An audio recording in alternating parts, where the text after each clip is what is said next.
Bonjour à tous, on se retrouve pour une nouvelle série d'histoires incroyables avec cette fois-ci ayant pour thème le portrait de personnalités françaises célèbres.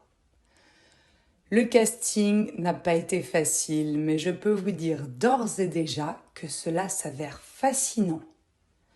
Nous commençons aujourd'hui avec le portrait d'une femme incroyablement courageuse et peu ordinaire, Ingrid Betancourt. Ingrid est née à Bogota le 25 décembre 1961.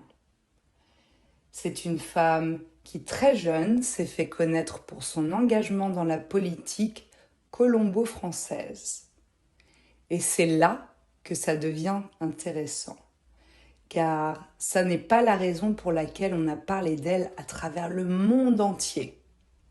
En effet, Ingrid a tragiquement été médiatisée suite à son enlèvement par la guérilla paysanne des FARC, une milice paramilitaire qui l'a maintenue en captivité pendant plus de 6 ans dans la jungle amazonienne. Mais revenons sur son enfance. Ingrid passe sa jeunesse à Paris, où son père, diplomate colombien, portant le nom de Gabriel Betancourt, est directeur à l'UNESCO, puis ambassadeur de Colombie en France. Lors de ses études secondaires, Ingrid se rend à Bogota avant d'intégrer l'IEP de Paris. En 1990, elle commence sa carrière en politique en tant que membre du ministère des Finances de la Colombie. Elle est élue ensuite députée, membre du Parti libéral colombien de 1994 à 1998. Elle fonde ensuite son propre parti. En février 2002, alors qu'elle se présente aux élections présidentielles colombiennes, elle est prise en otage par les FARC. Si vous l'ignorez, les FARC sont un groupe s'étant autoproclamé les Forces armées révolutionnaires de Colombie et souhaitent représenter l'armée du peuple. Ils étaient la principale guérilla communiste impliquée dans le conflit armé colombien à cette époque. C'est ainsi qu'Ingrid Betancourt restera en captivité durant 6 ans. Pendant ces longues années dans la jungle colombienne, elle a été violentée, violée et torturée.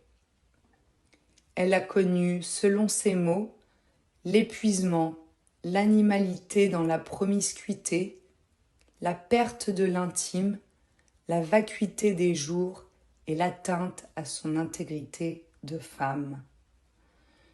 Mais elle a trouvé la force de survivre. Elle a tenté à 4 reprises de s'évader, mais sans succès. Ces tortionnaires avaient pour la plupart à peine 18 ans.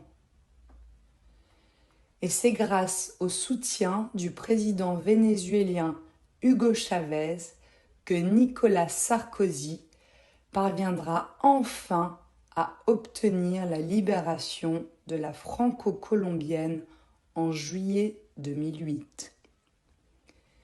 14 autres otages sont libérés en même temps qu'elle.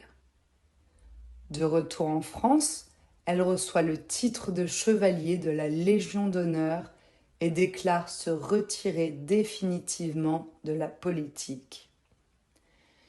Elle écrira quelques mois plus tard ses mémoires racontant avec ses mots le traumatisme qu'elle a vécu. En 2022, Ingrid Betancourt se déclare candidate à la présidentielle en Colombie, faisant son grand retour dans ce pays 20 ans après son enlèvement par les FARC.